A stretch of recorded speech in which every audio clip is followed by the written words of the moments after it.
महाराज जी। महाराज जी, मेरे घर में नकारात्मक ऊर्जा बहुत है, जिसकी वजह से घर में हर समय क्लेश की स्थिति बनी रहती है। अतः गुरुजी, आपसे अनुरोध है कि सकारात्मक ऊर्जा लाने का उपाय बताएं। तो ऐसे रात दिन तो लगे इसी में कि आपकी सकारात्मक ऊर्जा शक्ति जो अपराध करने से नष्ट हो गई है। कोई भी हो, धर्म विरुद्ध आचरण करोगे तो जब उसका फल मिलेगा वो तो अलग होगा, लेकिन वर्तमान में उसका कार्य है निगेटिव स्थिति पैदा कर देना, पति पत्नी में, पिता पुत्र में, क्योंकि वो अधर्माचरण जीवन भर तुम्हें दंड देगा और जब परिणाम आएगा तो बहुत ही भयंकर होगा। इसीलिए जो पहले के लोग थे डरते थे कोई पाप ना हो जाए। आज अपने लोग डरते हैं मतलब पाप ना हो जाए। अपने लोग तो मनोरंजन मांगते हैं। ये जो आज का वायुमंडल नया आधुनिक बच्चों का चला है, समाज का चला है, जो व्यवहार चला है, इसमें सुख शांति और सकारात्मक सोच कैसे हो सकती है? तुम रोज होटल का खाओ, फिर एक रसोई का तुम्हें 1 महीना पवाया जाए, पा पाओगे? आपका मन नहीं राजी होगा ना। नए नए भोगों की चाट और सकारात्मक सोच होगी, स्वप्न में नहीं हो सकती। संभलना बहुत कठिन है, समय बहुत विचित्र है। बहुत मतलब जो घटनाएं दिन प्रतिदिन दर्शन करने को मिलती हैं, सुनने को मिलती हैं, उसका कारण है कि हमारी बुद्धि राक्षसी भाव को प्राप्त होती चली जा रही है। राक्षसी भाव किसे कहते जानते हो? स्वसुख वांछा।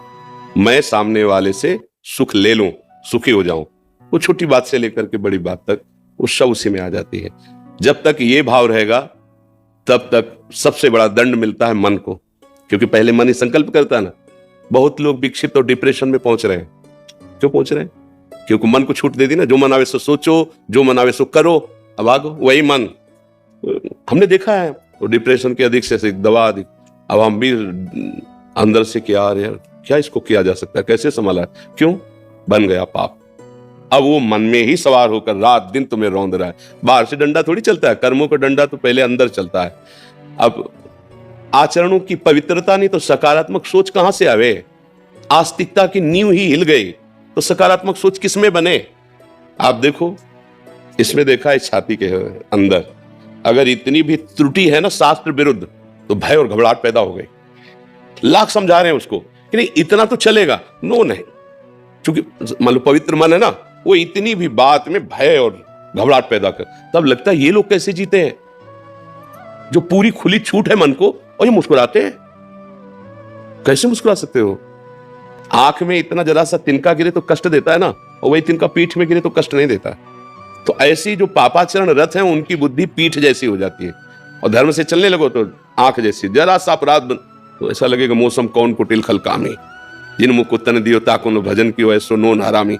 सूरदास जी इतने बड़े महापुरुष लिख रहे हैं। भाई आज हमारी आस्तिकता की नींव हट गई, हिल गई। भोजन कैसा पाया जा रहा है और आचरण कैसे? जैसे अपने बच्चों को देखे ना गलत तो पिता माता को गुस्सा नहीं लगती, ऐसे अपने समाज के आचरण देख के गुस्सा लगती। पर मेरे हाथ में कुछ नहीं, मैं केवल सोच सकता हूं और वाणी के द्वारा आपको बता सकता हूं, पर आप चलोगे तभी सुख शांति को प्राप्त होगे। क्या व्यभिचार करने वाला कभी सकारात्मक सोच का हो सकता है?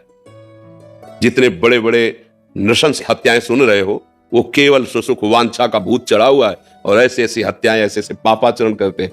सकारात्मक सोच आएगी। जो अपने पति में भगवान नहीं देखती है, वो सकारात्मक सोच घर में पैदा कर लेगी। जो पति अपनी पत्नी को शरणागत समझकर प्रिय मित्र के समान आदर नहीं करता, उसकी मनोकामनाएं पूर्ण करने के लिए प्रयत्न से उस घर में सकारात्मक सोच रहेगी।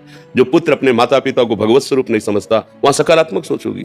रसोई में मांस बने पी के शराब आओ करो व्यभिचार, सकारात्मक सोच कहां से आएगी? सकारात्मक सोच पवित्रता और पुण्य में प्रकट होती है, नकारात्मक सोच अपवित्रता और पाप में प्रकट होती है। ये सबकी समझ में नहीं आएगा। जो गिरा हुआ है उसको गिरने का भय नहीं रहता, जो चल रहा है उसको गिरने का भय होता है। तो भगवान की आपके ऊपर कृपा है, जो अभी आपके अंदर ये प्रश्न है कि सकारात्मक सोच कैसे आवे, नहीं तो ये प्रश्न ही खत्म है। मानसिकता रह गई है, छल से कपट से मित्रता का नाटक करके या जबरदस्ती, जैसे बस 2 ही लक्ष्य हैं। जीवन में क्या होगा, हमारे जीवन का परिणाम क्या होगा, मैं यहां किस लिए आया हूं, क्या कर रहा हूं, क्या करना चाहिए, क्या नहीं करना चाहिए, ऐसे प्रश्न तो पवित्र हृदय में उत्पन्न होते हैं। कहीं ना कहीं आपके कोने में पवित्रता है जो आपको अभी प्रेरित कर रही है।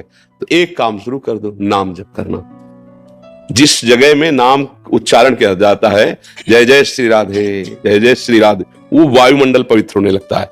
अगर घर में आप 10 मिनट कीर्तन शुरू कर दो, राधा राधा, बहुत से भगवान नाम आचार्यों द्वारा दिए गए, जो नाम प्रिय हो, सब नाम समान है, 10 मिनट कीर्तन शुरू कर दो और उठते बैठते चलते फिरते नाम जब शुरू कर दो और उसका फल ये मांगो कि हमारा परिवार सात्विक भाव से युक्त हो, इनकी बुद्धि शुद्ध हो, इनका मंगल हो, शुरू हो जाएगा। दूसरा उपाय नहीं है, क्योंकि आहार गलत, व्यवहार गलत, देखना गलत, सुनना गलत, करना गलत, यही हो रहा है। आप देख लीजिए, कोई बिरला है जो देखने सुनने और करने में बुद्धि लगा रहा है। ये देखना चाहिए नहीं देखना चाहिए, ये सुनना चाहिए नहीं सुनना चाहिए, ये करना चाहिए नहीं करना, खुली छूट है। माता पिता से कहते हैं बस ठीक है आपने पालन कर दिया तो क्या एहसान किया, अब मैं स्वतंत्र हूं, जिसको चाहूंगा जैसे चाहूंगा वैसे व्यवहार करूंगा। भला ये बुद्धि, इसमें सकारात्मक भाव आएगा, भला ये सुखी हो पाएंगे आगे चल के देखना। बस यही मन में आएगा कि कैसे शरीर को छोड़ दूं, क्योंकि बुद्धि ऐसी हो गई, उन्हें अपराध किए। बहुत बहुत गलत स्थितियां आ रही हैं। 14-15 वर्ष का बच्चा है और वीरपात रूपी ऐसे दोष से ग्रसित हो गया है। क्यों? क्योंकि गंदी आदतें ऐसे, हस्तमैथुन ऐसी क्या वो नस नाड़ियां व्यर्थ हो गए, वो जरा समय, अब क्या जीवन उसका खड़े होने में चक्कर आता है, क्योंकि जीवनी शक्ति वीर हित है। अब उसके सकारात्मक सोच आएगी, धीरे धीरे डिप्रेशन में पहुंच जाएगा। इसलिए भाई प्रार्थना है, नाम कीर्तन अपने घर में करो, जितना हो सके पवित्र आहार करो, गंदे दृश्य मत देखो, गंदी बातें मत करो, गंदे आचरण मत करो, तो ये जीवन भी सुखी रहेगा और परलोक भी सुख में रहेगा। नहीं तो आप करके देख लो, ना मानो तो करके देख लो, फिर मन पछताई है, अवसर बीते, अभी अवसर है, सुधर सकते हो, आगे ऐसी स्थिति आ जाएगी सुधर नहीं पाओगे, हृदय जलता है, कोई निर्णय नहीं निकल पाता, फिर वो क्या कर, फिर साथी मिलेंगे आपको, जानते हो कैसे, वो दवा बताएंगे आप, अब रिलैक्स एक बन गया रिलैक्स, अब ऐसे गंदे गंदे आचरणों में बढ़ावा देने वाले आज मित्र मिलेंगे, आज बैठाल कर सत आचरण में चलाकर तुम्हें परमानंद प्रदान करने वाले नहीं मिलेंगे। वो भगवान की कृपा से मिलते हैं। जब द्रव्य दीन दयालु राघो तो साधु संगत, भगवान की कृपा है जो आप आकर बात कर रहे हैं। हमारी प्रार्थना मान लीजिए, घर में कुछ मिनट स्वयं कीर्तन, किसी को मत कहिए, जोर जोर बोलो कि रामकृष्ण हरि तो सुनाई तो देगा ना। तो जो कथन का फल होता है वो श्रवण का फल होता है, वो अंदर से नाम जप कीजिए। नाम ही एक सर्व सामर्थ्यशाली है जो आपको हर संकट से बचा सकता है, वायुमंडल को पावन कर देगा। का घुसुंड जी जहां बैठकर भगवत चर्चा और कीर्तन करते थे, उस क्षेत्र में प्रवेश होते ही गरुड़ जी के सारी जलन मिट गई, सारे संशय मिट गए। इसलिए हमारे पास तो यही औषधि है। और फिर कोई जंतुर अंतुर बना दे तो बात अलग है, अपने पास तो जंतुर बना है नहीं, ऐसा तो कुछ है नहीं। अपने पास तो यही है कि भाव कुभाव अनख आलसहु नाम जपत मंगल दिशा दसो, दसों दिशाएं तुम्हारे लिए मंगल। सकारात्मक सोच की क्या आनंद की बाढ़ आ जाएगी। और नाम जप करो, जैसे बने वैसे नाम, भाव से कुभाव से अनख से आलस से कैसे भी करो।